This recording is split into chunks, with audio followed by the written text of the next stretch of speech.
คอยเด้อนักเลยเข้ามาเข้ามาเข้ามาเข้ามาเสาขึงตัวนี้เด้อคอยเด้อตุ่มปะดีใจน้ำเด้อบ่าวนุ่งผมขอบใจได้กองมะพร้าวสิได้เฮือนหอเลย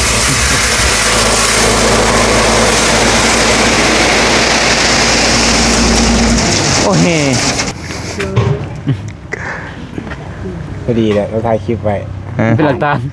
กฐานเนาะเมียจะเมื่อวันแรกนี่ก็เมียจะหายแต่โดนเลยซูนออกโอเคอยู่ดีเห็นเทือนยุคนี่เนี่ยโอ้ง่ายเนาะตอนหน้าไปเนี่ยแห้งมืดเนาะขอให้ผู้ใหญ่ใจบุญจงมีสุขภาพแข็งแรงอายุมันคนยืนปรารถนาสิ่งใดขอได้สิ่งนั้นเด้อ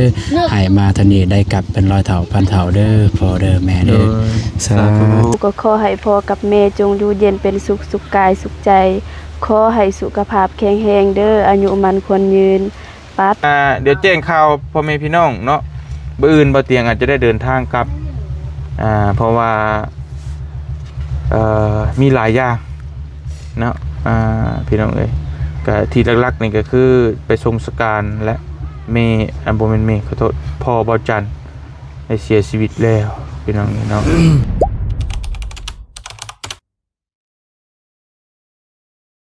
เรียบร้อยแล้ว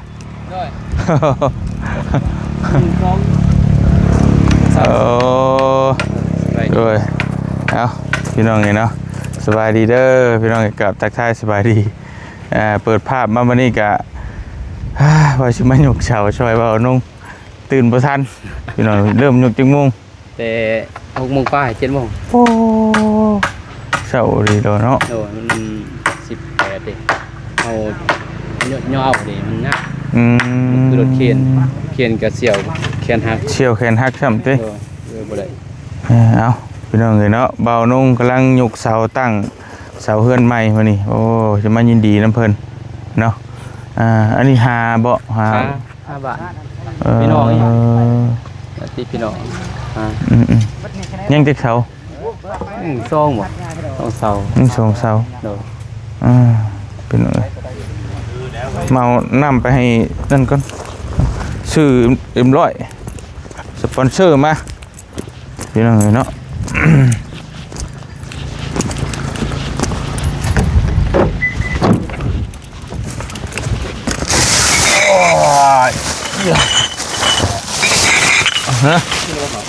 ยังเล่นมาเลยชื่อเล่นมาเลยดีแล้วเดี๋ยวจังว่ากันนะเข้าน้ำหนักไป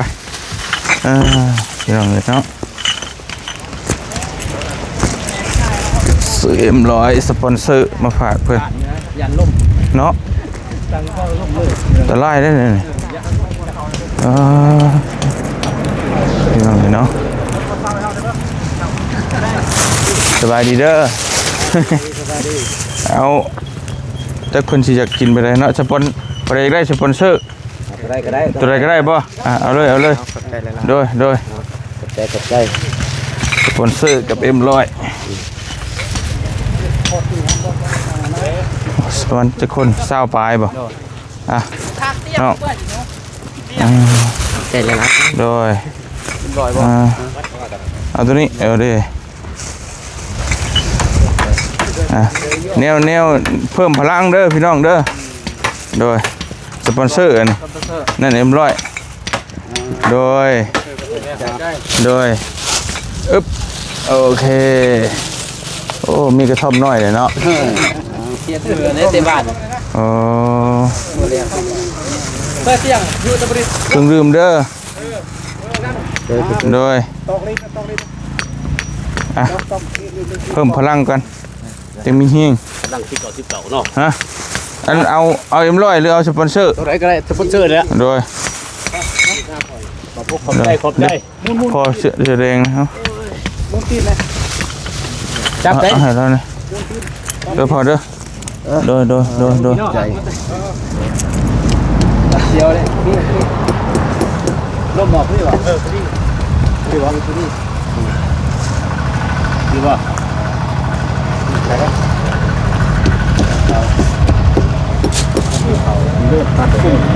ก่อนมันเยอะกิน มีกำลังวังซ่าอ่ะมัน กำลังวางซะ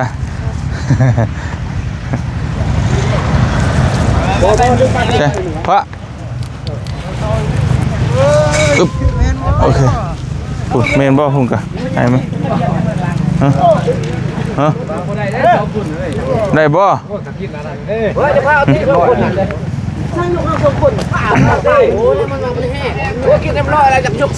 โอ้บ่ได้หรอเห็นว่าก็ได้กินM100เลยกันนี่แน่ว่าบ่ได้เข้าไปทำไมเด้อเห็นว่าM100ก็สิวาบขึ้นปานนั้นเลยบ่เอาสุดแท้เด้อสุดแท้ เด้อ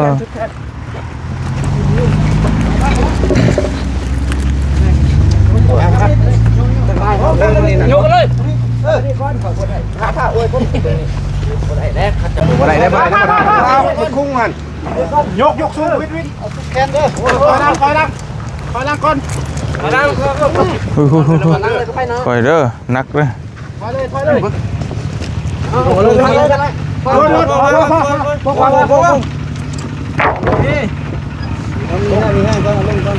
ไม่ฆ่ามันฆ่าฮีทจ้ะ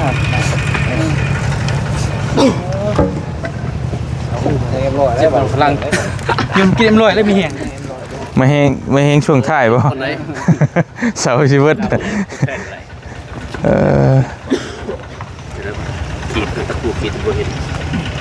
นักบ่ว่าดอกพี่น้องแต่ว่ามันยากทางย่างอีกเนาะที่หินอีกถ้าดินเพียงก็สิไข่แน่อยู่นี่ถ้าทางก็กลกกกเกกยันเตะหินก็ปานนั้นที่หินว่าบ่ใหญ่นี่แล้วโจมขึ้นมันบนนี้เลยอยู่คือนี่โจมขึ้นนี่เลยไอ้นี่เท่สุดแบบเป็นสนิงแต่ว่าเอาอีก2-3 จอเขาได้ว่าลบคอยนั่งคนนึงเด้อพูดได้มันเพียงเลยคอยนั่งคนนึงเอาได้2 เอายกเลยยกโธ่ไปนั่นเฮ้ยย่อเลยยกเลยอย่าไปเลยจับดิบ่มีไม้งัดไว้บ่น่ะเอาย่อแค่นไฟแค่มันคือบ่ไม้งัดไว้แต่ละอันตรายเลยนั่นอย่าพูดครึ่งเด้ออันตรายเลยคนเต็มเลยครับปนีบ่มาเอามาเด้อเลยแข็งใส่ยุ่มาเข้า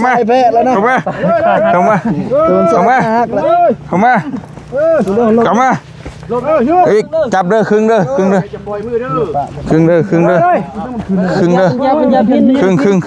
อยู่ก่อนเลยครึ่ง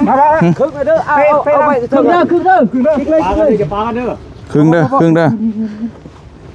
ทางงานซีละลายเลยทางงานมันเงียบไปทางนั้นเอายกจับเด้อบ้านอยู่ไหนพี่จะของนี่นะจกอยู่กองฮะพร้อมก่อนมีฮีทมันนะบ่เพียงนะโอเคได้แล้วลงโอ้ยแห้งฮีนลงขึ้นบัดนี้ถอยบ่นึงถอยบ่ตุ๊ด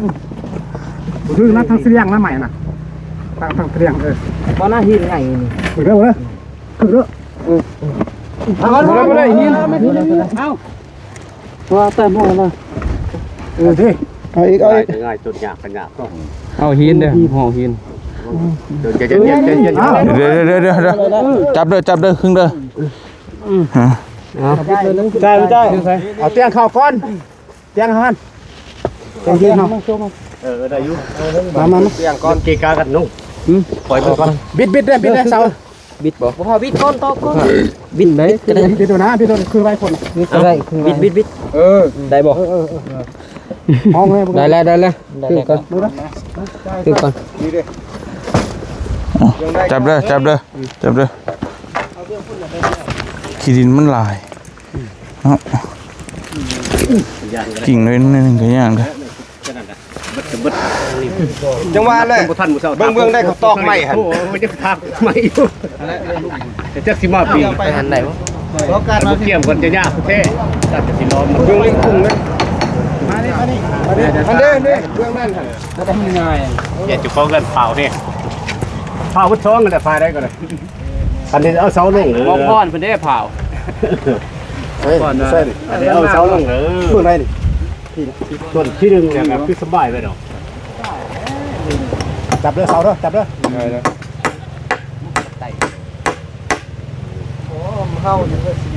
โอ้เว้ยหงเว้ยรถไปเฮ็ด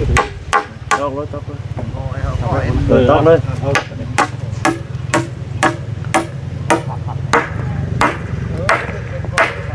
มันเป็นใหม่ๆข้างนี้ใช้ระบบกอดซีแจ้มาได้นี้ต่อปุ๊บๆบัดนี้เปลี่ยนระบบการพัฒนาการเปลี่ยน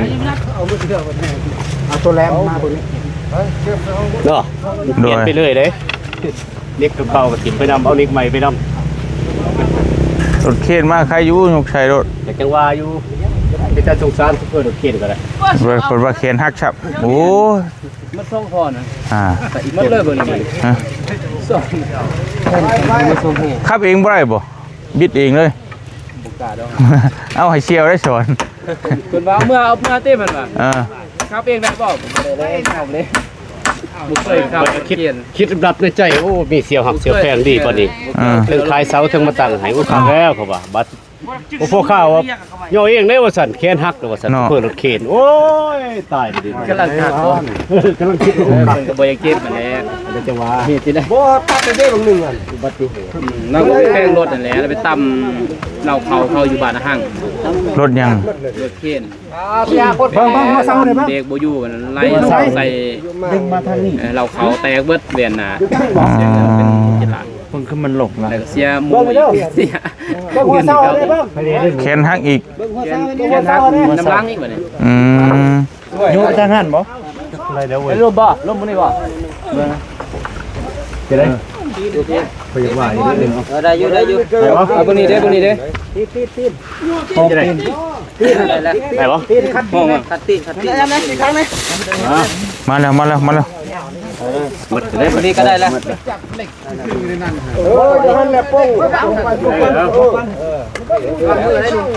คือกดขีดบ่ไอ้ตุ๊ขับขึ้นยังแล้วบ่ทันได้ต่อคือกดขีดบ่ อันตรายเด้อเบิ่งเด้อ บ่ได้แล้วตัวสับเดียวเด้ได้แล้วบ่ ได้บ่ เดี๋ยวจับ ได้ได้สั่ง จับไปก่อนก็ได้เบิ่งก่อนอันตรายเด้นี่ ยังได้แล้วบ่นี่เบิ่งข้างนั่นนี่เบิ่ง ได้แล้วได้แล้วครั้งนี้ก็ได้แล้วได้แล้ว ดึงอยู่แล้วตอนนั้นฮะ ดึงไปพุ่นบ่ ดึงไปใช่ สื่อดึงไปหั่นน่ะได้ไปนะได้แล้วนะได้แล้วจะไปนะโอเค เบิ่งเฮานี่บ่ ได้แล้ว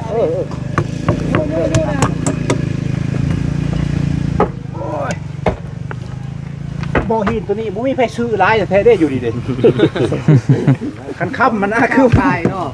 เจ้าคายเลยติ ขายก็เมื่อยแล้วเด้เห็นได้อยู่เรือนเต็มมาเนี่ยเอาซื้อนะอยู่เรือนคอยเบิดบ่ขายแพงดอก 300ล้านมึงไปขาย โลนึง มึงไปซื้อ เอา ดินบ่ หิน อืม 500ขายรถเขาว่า โดน500ไปซื้อ 500,000 ใครจะซื้ออีกแล้ว ต้นเดียวนะไปย่ามาลูก มาว่าโตสุดท้ายบัดนพี่น้องเอ้ย พี่ดูที่ยับมาพี่บ่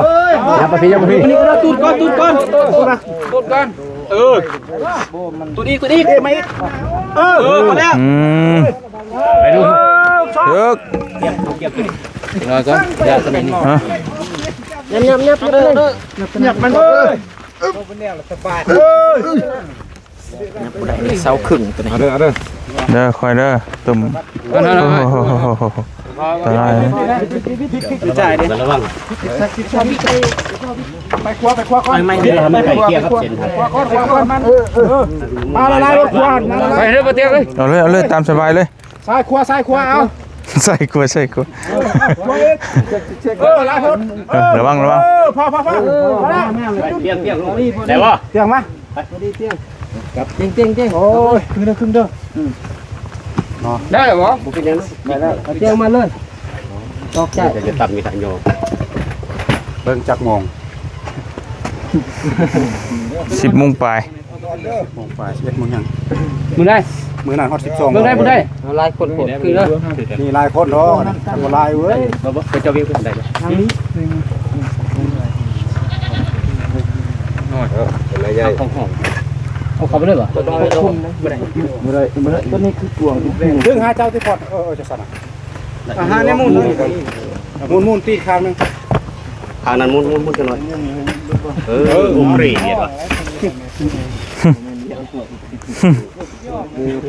โอเคโอเคเลยพ่อตามซาสิแล้วนี่มีแล้วเนาะ2-3ลายแถวนี้เนาะน่าสุดเก่าอีกเลย หลายจุด2-3ลายแล้ว ให้รางวัลที่1ก็เอาเด้อเว้ยมันอึดกันเอา ยังไก่ที่พี่เอื้อยไม่ได้เว้นเนาะ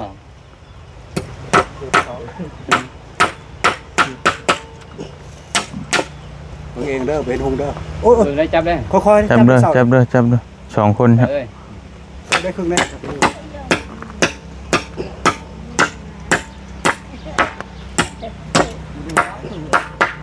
ได้อยู่นี่อันนี้เพิ่งได้อีกตัวนี้ฮะไม่ได้ ข้างนี้ ได้บ่ เอาข้างนอกไปดิ มันสิ่งยากเด้นนอกก็ได้เก่ง ข้างนอกก็ได้ข้างในมันยีนลายมาก ได้เชิงตอก เฮิงมาหาตอก จะยืดจะฮีนึงเนียงโตใส่ แม่น เอาไปอยู่เบิก กินเหล้าก่อนเย็น จะยืดด้วยยืดต้นนะขึ้นงอตอนทบิดโอ้ เศร้าสุดท้าย เดี๋ยวมาก็ได้งอนี่ก็ใจละ มาขอตี ยกไปน้ำงินตัวนี้ไปน้ำกันเต็มที่ได้เนาะ มาตะปูเฮาเอ เอง อ ตรงเพื่อนบริการใจดีสุดเสริญ ทุกเวลา ใจดีสุดเชิญ การเดือด ครึ่งเด้เอาไว้ครึ่งเด้ เอาบ่ยัน โอ้ยพาก่อน ถ้าจะครบเขาต้อง พาก่อน ดึงขึ้น ใจห้อนได้เช้าชุดท้ายเลยจะเฝ้าเร็วเออ มัดก่อนหลุดมาเลย จับไหน เลยบัน ดึงแน่เสานี่ดึงหลายรถ ระวังเด้อ ลายโพดลาย ได้หลายดอก มุน นะข้างนั้นเอาตีน เบิ่งนี่ได้บ่แน่บ่ จักแล้วบ่ฮู้กันเบิ่งได้ทางนี้ เนี่ยพูดเรื่องยังบ่พี่ นี่นะทางนี้ เรื่องอะไรจะยืนป้อมจะยืนบ่ทันถึงแล้วพุ่นนะยืนบ่ทันบ่จะยืน ให้มันลมมาพี่หน่อยนึง อยู่อีก ดึงอีกเขาหน่อยนึง ได้เลย เอาทางเลยตีนทำยัง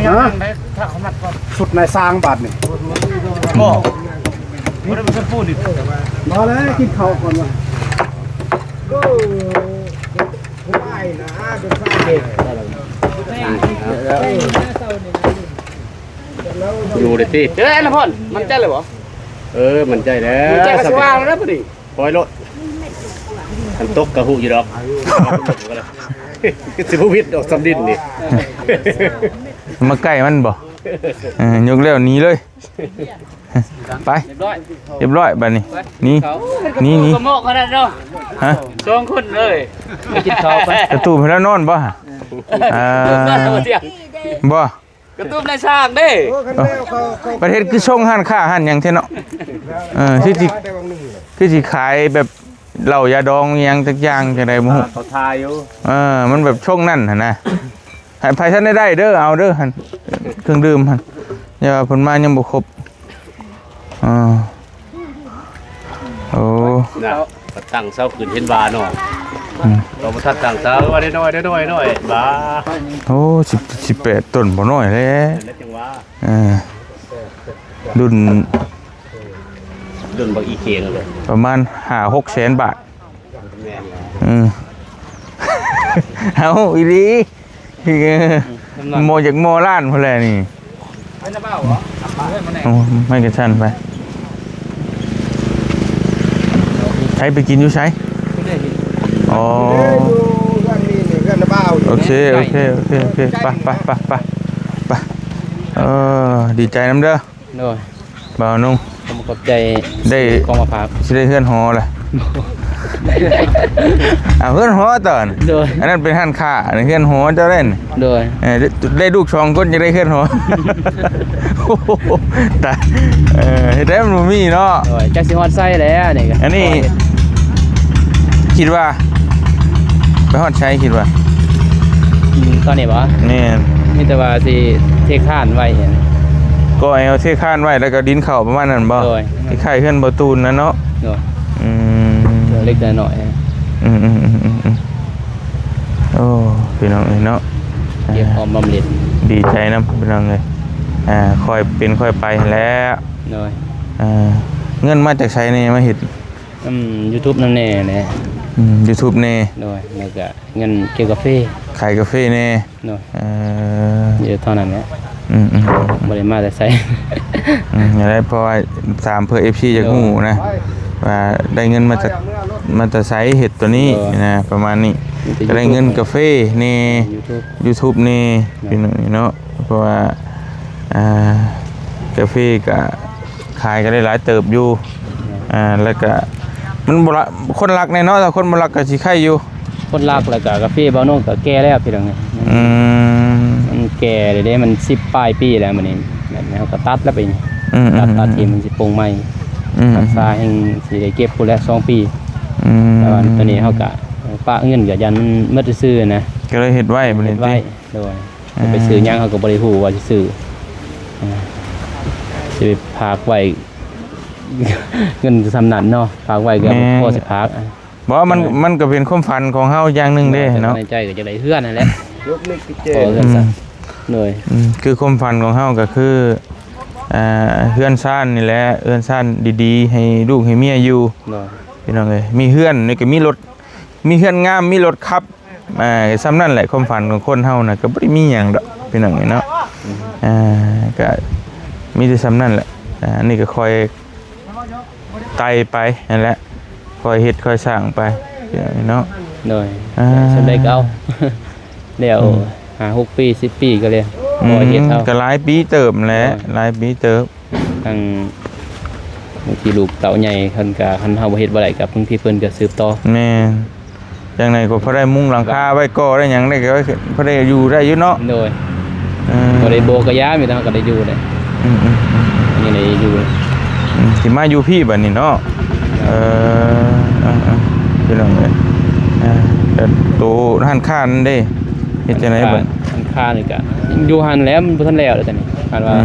เฮาก็อยู่หันนั่นแหละ บ่สมมุติว่าเพิ่นว่ามันอีก พ่อแม่มาอยู่นี่ อีก 2-3 ปีแล้ว โดยให้พ่อแม่มาอยู่ อ๋อ เพิ่นบ่มักแบบอยู่ในหันนะมันสนุก พ่อเฒ่าไม่เฒ่านะ โดย ให้เรามาอยู่นี่ โดยบางทีกันว่านั่นเฮาก็เฮ็ดห้านเนาะอยู่นี่ตอนนั้นบางทีก็ให้น้องเฮาก็บ่อนาคตว่าน้องทางเมียก็หลายเด้บางทีเพิ่นก็เป็นสิมีหยังนะเฮาก็ตอนนั้นก็เทื่อเนาะเฮ็ดเลยก็ให้บางทีให้เพิ่นเลยก็มันหาคนนั้นก็หาคนนี้หาเงินมันบ่กุมกินนั่นแหละก็เลยซอยๆกันบางทีเขาก็ได้ขายเครื่องอยู่หั่นแน่เด็กน้องเขาเอาก็มาอยู่ มันหลายคนติมาอยู่พี่น้องเนาะ หลาย เฮ็ดหันค่าอยู่นี่มาตุ่มมาโฮมอยู่กันนี่เบิดบาดนี่โตสร้างเฮือนหอคักดีใจนำพี่น้องเอ้ยไปสันมีแต่ คิดเขา ฮะไผ เป็นที่แทนเด้แม่เด้ กินเฮบ่ตูนบ่ เลย เอาไปติดเลยไปให้เขาลงก่อนเลยก็ฮู้แล้วบ่โอ้ไป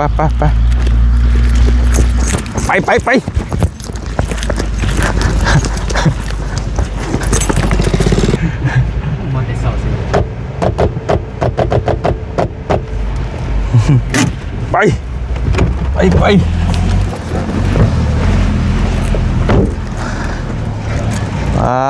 โธ่สวัสดีเด้อ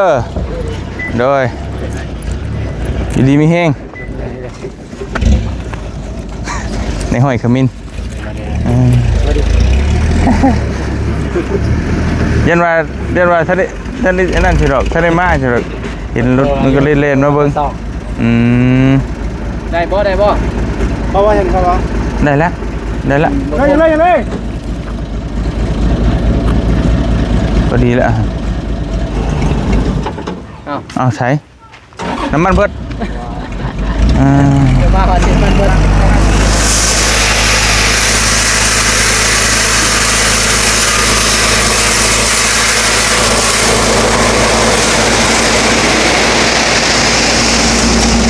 โอ้เ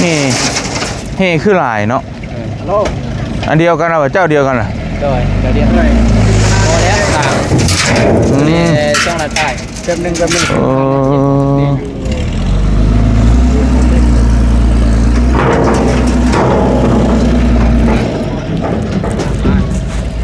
เป็นมาจ่ายได้มาก่อน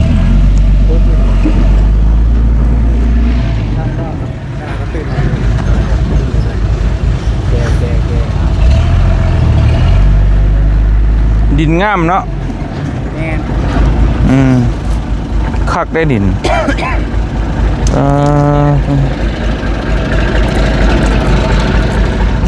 ซ้ำกันต่อปะซ้ำกันต่อโมเมนต์อันน้ำหนักมันอันนี้เท่าไหร่ ก่อน ฮะหกอันนี้ก็หกอันนี้คืออยากนิดหน่อยกว่าเนาะคนมาหลักไปแล้วบ่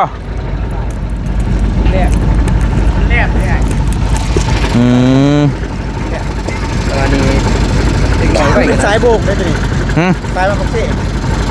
บ่มาแต่ปักเซ่เห็นน้ำคลองเพื่อนมาแต่น้ำคลองเพื่อนเนาะพ่อได้เพื่อนเอาโปรไฟล์เลยแต่ว่าสายนะซื้อกล่องเพื่อนสายพุ่นเป็นอะไรเพื่อนเนี่ยจะหน่อยดิ้นแล้วมันเป็นสีแดงสายสีกล่องมันจะเป็นเม็ดใหญ่เม็ดใหญ่โบกอะไรนี่สายโบกเลยมันบละเอียดเนาะเนี่ยสายแหลมแต่เขาไม่ราคาสายโบกนะขายสายบุกสายก่อสายบุกสายที่กันนี่ครับนี่เรียนนี่แกเห็นชัดเลยคันว่าสายเม็ดใหญ่แล้วมันสียากนะมันสียากมันสีบนเน้นรถเท่าไรก็เบิดต้องร้านหาอันนี้2.5 ล้านนั่น2.7 ล้านเอาเทือละ9เทือละตอนแล้วไอ้มาตะหันแล้วกินนี่กันเลยมีแต่เราเผาไปจักบ่ใจแล้วเลิกกันแล้วหรือว่าข้าวที่ข้าวเนี่ยแล้วเอาแง่เจียวงานดีงานเจียวที่ทำเจียวที่พาคนคนหนึ่งพานี่ก่อนคนมาก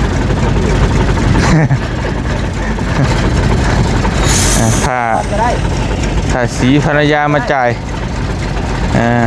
เป็นน้องนี่เนาะกำลังพอดียกเสาเพื่อนเบานุ่งแล้วพอดีเป๊ะตัวมาเลยบ้านนี่เล่นได้เป็นแนมใส่ไหลก้นมาเลยสบายนะมันใหญ่จริงเนาะหน่อยงามเลยงามใส่ละเอียดกับตัวนั้นก็คักอยู่พี่น้องเพราะว่ามันเป็นระเบิดภูเขาตุ้มแม่นบอกระเบิดภูเขามาเอาระเบิดภูเขาเลยนี่ระเบิดปุ้มระเบิดตุ่มมาเลยมาบดเลยเนาะแม่นดีตุ้มแล้วก็เป็นโครเครแบบนี้แหละนี่บ่ไอ้กุ้งไห่งามแล้วก็เอาขึ้นเครื่องโม่เครื่องบดมันปอมมึงยำกวดมาตอนนี้2 ล้านคือตัวลายก็ข่อยสำคัญที่ผมจะสั่งอยู่ไสสั่งน้ำเหล้านี่เอาเลยสำคัญนั่นแหละลำเอียงไปจักใช่ยัดใส่ในเดียวจักจะไปลักตักออกน้ำจะคล้ายที่เนี่ยทางไปเนี่ยหนึ่งเนาะโอ้ชอบก็คล้ายตักกับปลาเซียนอยู่เลยตักจะพาไปส่งให้เจ้าอีกเจ้านี่โอ้ยมาถมนี่จะเจ้าบ่รถนั่นเด้นั่นพอยังเด้ซื้อเพิ่นเชียร์ออสบ่แม่นเลยโดยแม่นโอ้มังเช่าเพิ่นค่าอยู่พุ่นเด้นาวเฮียนโดยว่าสิไปเอารถราคาบ่เล่าแล้วเราว่า700,000แล้วว่ะ มาเอาที โอ้ยเอาอยู่หุ่นเมนแล้ว700,000นี่แหละ 700,000 กันมาจกอยู่ พอมาจกอยู่นี่บ่ได้บ่เพิ่นว่า10รถมันกระเทินเพิ่นว่ามันมีลาย ว่าลายโหลดอยู่บนดินอย่างนี้นะแต่ว่าเคยจกอยู่บนอันนี้ตะกี้ โดยแล้วเพิ่นว่า10รถเพิ่นบ่อยากย้ายรถจกมาเพิ่นว่าประมาณ20 30เพิ่นสิย้ายมาอยู่เพิ่นแต่ว่าตอนนี้เพิ่นเฮ็ดเวียกอยู่หันเด้เพิ่นว่าเพิ่นว่าอาจจะได้อีกอ่ะ นี่ ใกล้ๆฮะส่ง โดย คันว่าเฮาไปส่งไก่อันแม่นแล้วเขาไล่ค่าน้ำมันน้ำมันในคันใกล้ๆในช่วงแถวนี้มันจะ600,000 โดย คันว่าทองสิซื้อ5,500,000 อืม นี่มันแสนหนึงก็บ่ไปบ่มาหาเงิน ชื่อเบียร์ก็ได้น้ำปองนี่ติ แม่ แต่ก่อนได้เป็นชิปบ่ ปลาป้องนี่ตะกี้เห็นเวลากินแบบคนทุกข์เนาะ ไปนี่คนรวยกิน คนรวยให้กินปลากระป๋องก็กินมีเนาะ แม่น เดี๋ยว คน ๆ ร ด้ ว วย ย ได้จะว่าจะก็เป็นชิปเปียก 12,000นี่ ไม่ว่าแต่ไปกระป้องนะมีคือกันนั่นแหละ ห่อละ5,000บ่มีไทย คนรวยนะ อืม กี่หัวละ ปลาป้อง 500 คนทุกข์กินนี่โอ้ยเพราะว่าคนทุกข์คนรวยได้กินเบิดแล้ว 700,000กับพ่ออยู่ดอกมันงามเด้ ดินครับบ่ มีแต่ดินเด้มันมีแต่ดินเลยเพิ่น แม่น อื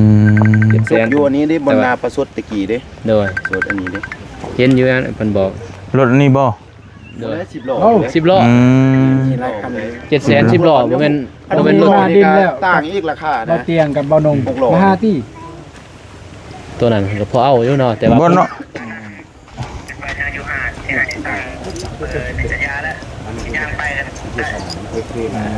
มาไว้ตอนนี้นั่งถ่ายอยู่นี่ ให้เราโอนเอาก็ได้คันว่าเราบ่ไป อยู่ดินเฮานั่นแห บ่ ละ ทา เด้อ ทาคู่ฮักเพิ่น ปลาคู่ว่า โดยคู่ฮักเพิ่นปะเงินนำคู่ฮัก สิสองคนนะ โดย นักสร้างขึ้นหอ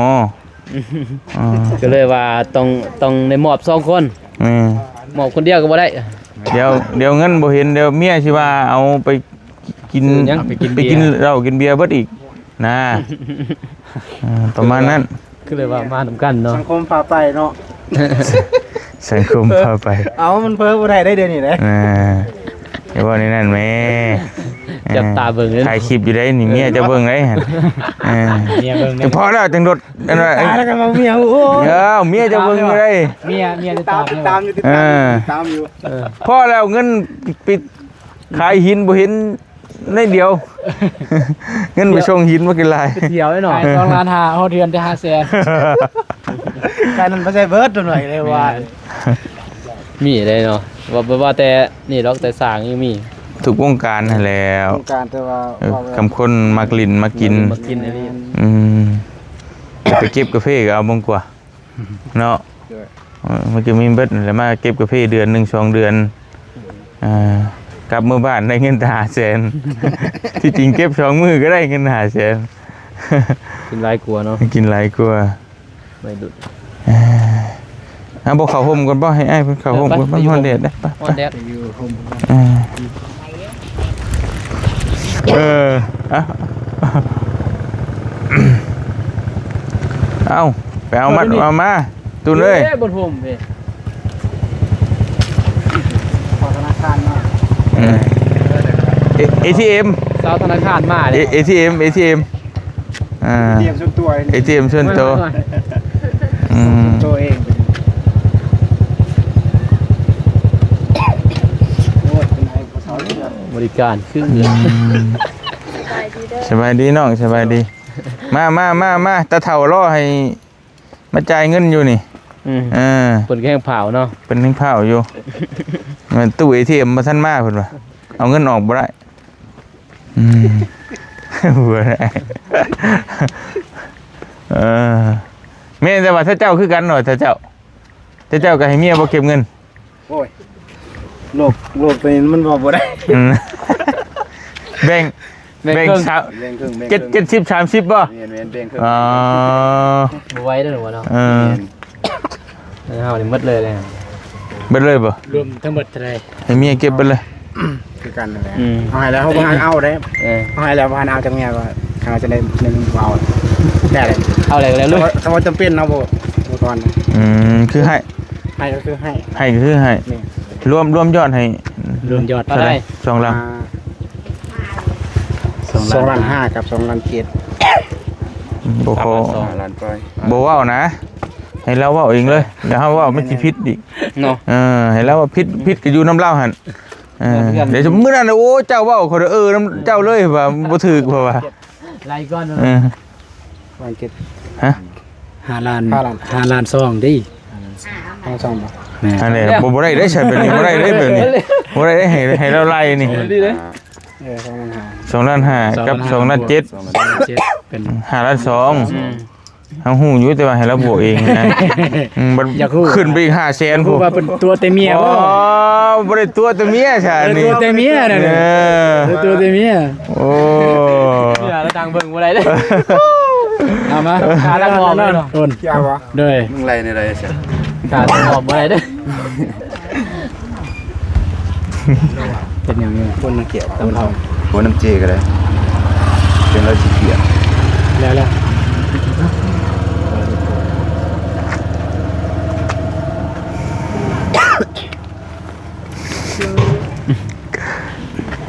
พอดีแหละเราถ่ายคลิปไว้ เป็นหลักฐาน เป็นหลักฐานเนาะ เมียจะเมื่อวันแรกนี่ก็เมียจะให้แต่โดนนั่นพอแล้วหาเงินบ่เห็นว่าซั่น ตูดแล้วว่าว่าที่ไปตูด ขนาดแต่ซ้ำนี่ก็ยังตัวเมียเลย ดวงกันนี่แหละ อย่าเด้อเจ้าขากันเองเด้อบ่เกี่ยวกับเฮา มัน เด้อ ซีเมียได้เนี่ยมันซีเมียได้เนี่ย มันสิเมียพ่อ แม่นมันซีเมีย แล้ว โทรเมียเบิ่นเลยเลย อ๋อจังพอแล้วจังว่าส่งจังว่าจะหาล้าน7เด้ค่าหินนั่น 6 ล้าน2แล้ว ใกล้เห็นนั่นแหละ ค่า ล้านสอง ค่าหินหาละ2หาละ7เด้อสิว่าแต่เฮาให้ทิปนะเอามาแม่นบ่มันให้ทิปว่าให้กินน้ำกินได้เด้โอ้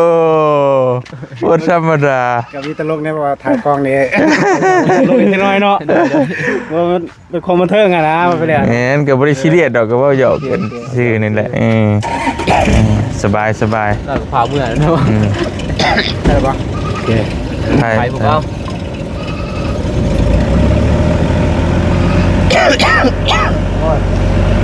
เด็ก ไปรีไทย รีไทยบ่เอาตัวเลขมันนะเอาตัวเลขมันหน่อยลงตัดเลข0ออกโอเคอยู่ดีมีแห้งขอบใจได้เด้อขอบใจ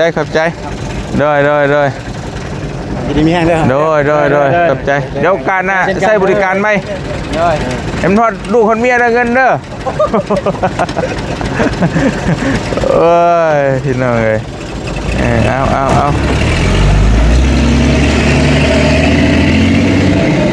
โอเคเดือดแต่ไรตุนเลยเดือดอยู่ป่ะเงินนั่นแหละกดออกก็สิหมดแล้วเบิ่งนี่ หมดแล้ว พี่น้องเอ้ยเนาะใช่ไหมเดือดแต่ไรเดือดจังด้าน ยังเหลือหลบก่อน อาสิได้หูนะพี่น้องเนาะ หลบยังเหลือ8 ล้าน 8 แสน เดือดเป็นล้านเป็นแสนเด็ก เด็กพอสักเด็กก็10ปลายล้านอะไร เฉพาะตัวเล็กก็40ปลายละ รวมหมดเด้ทั้งเด็กทั้งปูนทั้ง10ปลายล้าน อันช่างแดงไล่มาให้มื้อนั้นเท่าไหร่ประมาณ เป็นไล่มาแต่แบบเพิ่นบ่ได้ไล่เป็น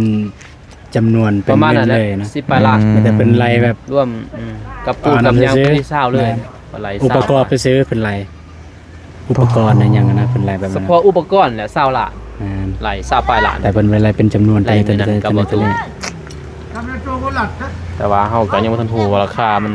สิคงที่บ่น่ะ เงินสิวิ่งขึ้นอีกแล้วครับ โดย เพราะว่ามันเงินมันขึ้น เพราะว่าตอนค่อยซื้อมันราคาสำนั้นใช่ป่ะคือเลข6กับมัด1 6มัด1ก็800,000มัด1ตะกี้ก็700,000น่ะตอนบ่โดนดอกเดือนปลายนี่ทำสุดก่อน เล็ก ก็เลยเขาว่าเดี๋ยวนี้ไปเอาเงินไปจำไว้ก่อน ปูนยังมีอย่างนี้นะปูนเล็ก ปูนเล็ก10เล็ก12 ไม่ ไม้ หาไม้มาก่อน ไม่มีก่อนเนาะ แม่นไม่ ตีแบบ ไม่ตีแบบจักแผ่นเราบอกมา 60 60 คนดิ ลอยลิเขาว่า บ่เอาฮอดพุ่นก็ได้ติ แกะออกมากับตีไม้เนาะ บ่เอาเทื่อละหน่อยจัก30ซะ 30เด็กอะเพราะว่าเฮาก็เน้นใช้ประหยัดเอาหั่นแหละ โดย เฮาก็เทไปเทื่อละน้อยเทเทื่อละข้านเทื่อละนั่นไปไม่อันบ่พอก็ได้นี่ เพราะว่าจะได้เขาก็บ่ได้ใช้งานนะ แม่น ทิมไปเลย ก็ใช้อันนั้นก็ได้ครับคือว่าใช้เป็นลมได้บ่ไม่มันก็น่าตื่นอยู่นะ พัดลมบ่ มาเฮ็ดพัดลม เป็นมันบ่เป็นเฮือนทั่วไปติเฮ็ดบ่ได้เนาะ บ่ได้ดอกฉันไม่ได้ถือปูนมันบ่จะกบดิ กบคนกลุ่มได้อยู่กบเดทาสีแต่ว่ามันบ่งามอีก เลย นั่นแหละเขาว่านั่นก็เอาจักเช้าหั่นแหละค่อยไปเฮ้ยแล้วบอกเราก็ค่อยเทไปมันประหยัดงบเฮาแหละเฮ็ดจังได๋เพราะว่ามันเราจะเบิ่งเราไล่พ่อเบิดน่ะมึงเทบัดเดียวเลยเบิ่ง โดย ทรงละ เดียวเลยตีแบบเลย ค่อยไปหั่นแหละ พออย่างนั้น หาไม่แป้นมาก่อนแล้วก็เรือสำไรแล้วก็จังเล็กนี่กันบ่พอก็แล้วโฮมไปอี สั่ ก งเขาเลื่อยใหม่บ่ได้บ่เลื่อยโตราคาถูกๆเท่านี้เที่ยวบ้านเที่ยว ไม่แบบว่าไม่อ่อนๆนะ แม่นอ่อนธรรมดาเนาะ ราคา 4-50นี่นะ คือสิเราเคยบ่เฮ็ด โอ้เราบ่ได้เราแพงได้ล่ะ ไม่ธรรมดา บ่มีธรรมดาไอ้ตอนนั้นไม่บาปพุ่น บ่ธรรมดา มีแต่ว่าไปบ้านนั่นเด้บ้านดัดซ่านี่ยินเขาว่ามันมีนะเดี๋ยวลองทำเลย สิเราทำ เพราะว่าเขาก็เลื่อยใหม่แบบใหม่โอ้โหบ่ใหม่กบพายอย่างนี้ เอาไม่ธรรมดาก็ได้นะ ไม่อ่อน คือไอ้ซื้อในตอนนั้น 50,000 ถ้า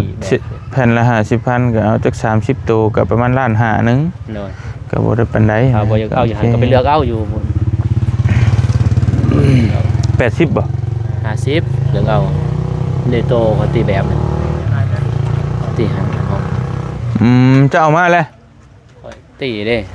ตีนะก็เอาตอนนั้นแล้วเขาก็ ก็เจ้าเทข้านแล้วก็เอาของเจ้าก็ได้ซั่น ก็เอา ได้ ก็บ่ต้องซื้อพอดีแล้วเทข้านแล้วก่อนก็พอดีเลยแหละเพื่อเฮาสิรวมงบได้ก็บ่ง่ายเลยซื้ออุปกรณ์ก็สมมุติว่าซื้ออุปกรณ์นี่20กว่าล้านนี่เนาะราคาช่างอีก18เนาะประมาณ18 ล้านแล้วเฮาต้องหาเงินค่าช่างได้อีกแล้วจังมาเฮ็ดนะพี่น้องเนาะ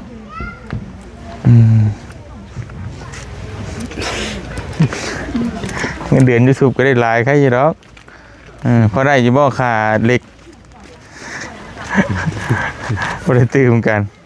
จ่ายสินดาดก็เบิดเลย แน่น้องบองก็กาแฟก็เบิดแหละ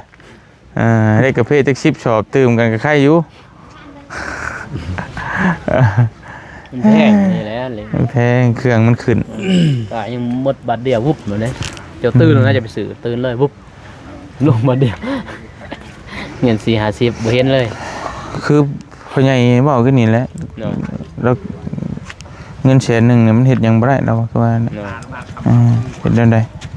ตามสถานการณ์นั่นแหละพี่น้องเฮาก็คอยไปเฮ็ดเฮือนยุคนี้นี่โอ้บ่ง่าย เห็น เนาะ ตอนหน้าไปนี่แห้งมืดเนาะ คือแต่ก่อนเฮ็ดเฮือนโมเดิร์นซำนี้2-3 แสนก็ได้แล้วนะ เนาะ 2-3 แสนบาทนี่ได้ละ3 แสนไปได้เดี๋ยวนี้น่ะบ่ต่ำกว่า5-6ขึ้นไปประมาณ6ปลายพุ่นเพื่อสิได้บ่ง่าย อันนี้ยัง4 เมตรเนาะ15 เมตรรวมหมดเด้ สุเฮ็ดได้ได เพิ่นเฮ็ดเอาสู้แล้ว มึงลงมือเฮ็ด ยังว่า นะ บ่ให้แยกกันก็พอสู้ไปนำกันจับมือไปนำกัน สู้อยู่บ่ สุ สู้อยู่บ่บอง โดย โอ้คอยแท้ แพงละเบิ่งคือบ่มีฟัง สู้ โอ้ยเนาะพี่น้องเอ้ยคือบ่ ทุกอย่างมันก็ต้องรวมแห่งความใจได้ไหม อันนี้มันเลย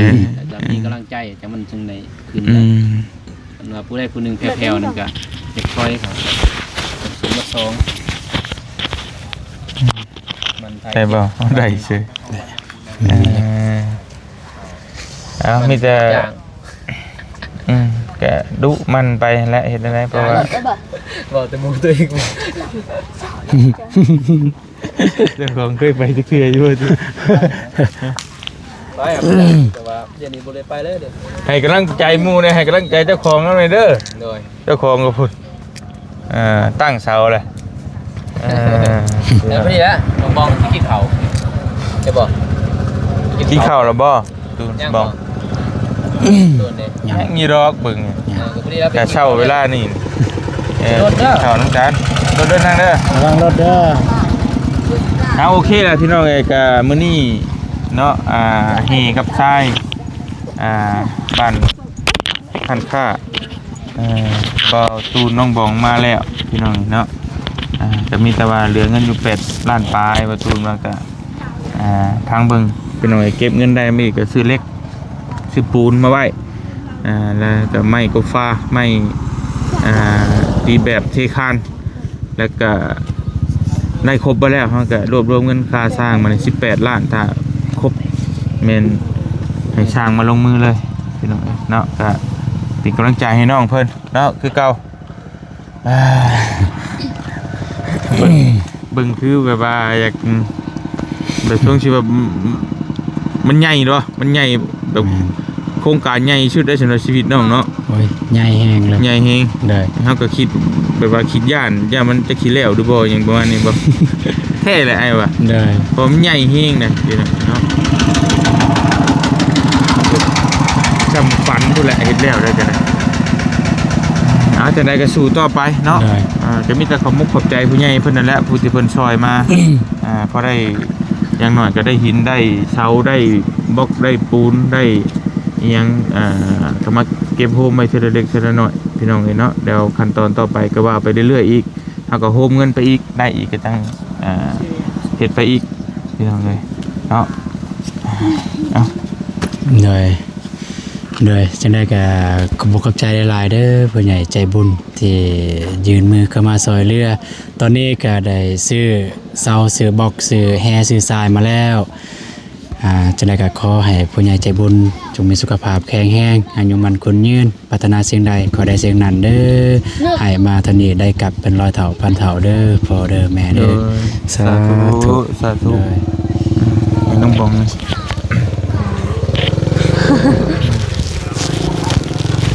คือสิจะเศร้าให้ก็ตื่นนอนบ่นี่หรือว่าจังได๋ ที่บ้านบ่ เมื่อยบ่ปวดบ่ได้ไปเบิ่งช่ำเมื่อวาน ตอนเช้าน้องก็มานี่ แพ้ดิชนะแพ้ เขา มาเป็นหยังกีฬาแพ้ แต่อันอื่นบ่แพ้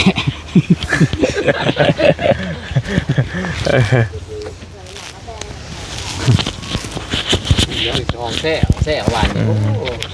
ถ่ายอยู่ เห็นได้คลิปเบาเจ็บ ไม่เจ็บ โอเคแต่บ่เตียงมาบ่ทันพี่น้องเอ้ยก็บ่ฮู้นะถ้าฮู้ก็สิมาอยู่บ่ฮู้ว่าเพิ่นสิตีบงตีบานเนาะขอบมุกขอบใจผู้ใหญ่เพิ่นเด้อน้องเด้อ ด้วยก่อนอื่นหมดลูกก็ขอขอบอกขอบใจพ่อกับแม่เด้อที่ช่วยพวกลูกตอนนี้พวกลูกก็ได้ซื้อแฮแล้วก็ทรายดินบล็อกแล้วก็เสามาแล้วจังใดลูกก็ขอให้พ่อกับแม่จงอยู่เย็นเป็นสุขสุขกายสุขใจขอให้สุขภาพแข็งแรงเด้ออายุมันควรยืนปรารถนาสิ่งใดก็ขอให้ได้สิ่งนั้นสมการปรารถนาหรือว่าการเฮ็ดการสร้างหยังก็ขอให้ราบรื่นเด้อขอให้ห่างให้มีสาธุ พี่น้องเอ้ยก็มุกขอบใจแทนน้องๆเพิ่นเด้อผู้ใหญ่ใจบุญพี่น้องเอ้ยสิได้สดได้ซอยก็หวังว่าให้น้องเพิ่นได้มีหม่องอยู่หม่องเช้าได้ห้านค้าหรือว่าหม่องพักหม่องเช้าได้สมยังใจที่ตั้งไว้ความฝันของน้องเพิ่นก็มุกขอบใจหลายๆผู้ใหญ่ใจบุญที่อุปถัมภ์ค้ำสู้และก็ชุกยู่เนาะให้ความฝันน้องเพิ่นเป็นจริงจะได้ก็จะพาปะพาจิ้มน้องๆเพิ่นเด้อให้ความฝันเพิ่นเป็นจริงพี่น้องเอ้ยบ่ว่าสิไวบ่ว่าสิซ่าก็ทางอ้ายก็ขอให้ความฝันเป็นจริงเด้อน้องเด้อก็ขอให้ได้ดังใจปรารถนาพี่น้องที่ได้หันค้าน้องรับเนาะน้องบองมาอยู่นำก็สู้ๆบ่สิผู้ทุกคนให้ได้ทั้งบ่าวนุ่งพร้อมเด้อบ่าวนุ่งนั่นก็สร้างอันนี้ก็สร้างเฮือนหอได้ลูก2แล้วก็หาก็ได้สร้างเฮือนหอสู่บ่สิผู้ทุกคนพี่น้องนี่เนาะก็เฮ็ดจังได๋ความฝันคนเฮาก็บ่มีหยังหลายดอกบ้านเรือนงามๆอยู่มีรถงามๆครับมีครอบครัวที่อบอุ่นเนาะประมาณนั้นก็โอเคแล้วพี่น้องเอ้ย สายมื้อนี้เฮาก็ขอตัวเดินทางก่อนเดี๋ยวพุ่นละไปกินข้าวกินน้ำอยู่เพื่อนเบาอนงมาหยุกเสาดำต้นน้ำใดก็จะไปกินข้าวเพิ่นบ่เตียงกันคนหลายเด้อบ่ได้ยกนะกล้าไปแล้ว ไปเป็นยังกิน น้องฮู้บ่ไอ้มือเป๊ะซื่อมาท่านน้ำต้นนึงนะมือเป๊ะแล้วก็เสียงอ้องห้องเอาซื่อนะก็บ่ได้อ้องแฮงน้ำเขาดอกก็คือซื่อเตี้ยอะไรก็แล้ว โดยไปพี่น้องเดินทางอยู่ดีมีแฮงเดี๋ยวแจ้งข่าวพ่อแม่พี่น้องเนาะบ่อื่นบ่เตียงอาจจะได้เดินทางกลับเพราะว่ามีหลายอย่างเนาะพี่น้องก็ที่หลักๆนี่ก็คือไปทรงสการและเมบ่แม่นเมขอโทษพ่อบ่จันได้เสียชีวิตแล้วพี่น้องเนาะ ก็เสียใจนํพี่น้องโอ้แบบบ่จันทีมงาน บ่จันนี่แหละทีมงานนี่แหละก็บ่คิดว่าสิเป็นแบบนี้ได้แล้วก็ยังหนุ่มๆนึงอายุ50ปลายปีนึงพี่น้องแต่ว่าโอ้เนาะ คนเฮานี่แหละตื่นมาเห็นหน้าก็ เนาะหักแพงกันไว้ดีชุดบ่ฮู้มื้อใดสิตาย ประมาณ เด้อ ได้ หักแพงกันเด้อ ได้ บ่ต้องให้สิให้สิเครียดอะไรก็นึกสิตายคือเก่า ได้ บ่ฮู้แพงกันไว้ทำความดีเอาไว้ เบิ่นบ่เพลงเพิ่นเว้าอยู่บัดตายแล้วจังมีหยังก็จังเอามาให้บ่ได้ตอนอยากให้กันกินแซ่บๆเอามาโลดตอนอันนั้นนั่นแหละพี่น้องเอ้ยน่าจะมื้ออื่นเด้อแจ้งข่าวบ่เตียงอาจจะได้เดินทางกลับแล้วพี่น้องเอ้ยเนาะเพิ่นเสียชีวิตมื้อนี้แต่บ่ฮู้ว่าสิส่งสการมื้อใดยังบ่ได้ถามไปพี่น้องเอ้ยไปหากินข้าวกินน้ำก่อนสวยแล้วอยู่ดีมีแฮงเบิดทุกผู้ทุกคนสบายดีเด้อพี่น้องเด้อ